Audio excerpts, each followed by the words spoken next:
So ayan guys, for today's video mula sa ating mobile device, pumunta lang tayo sa dial ng ating phone.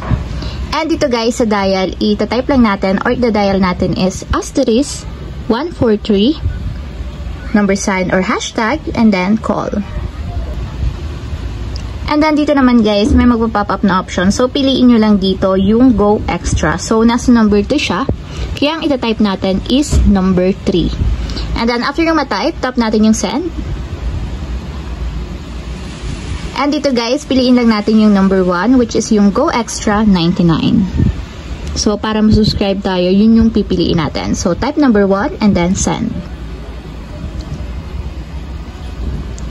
So yan guys, kapag daw nag-register tayo ng Go Extra 99, makakakuha tayo ng 8GB na data for all sites plus only all-net calls and only all-net text. So valid siya guys for 3 days worth of 99 pesos. So para ma-subscribe tayo or ma-register, ita-type lang natin is number 1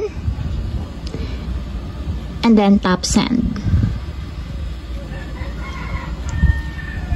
So, ayun lang guys, ganun lang kasimple kung paano nga ba mag-register ng Go Extra 99 sa ating Globe SIM.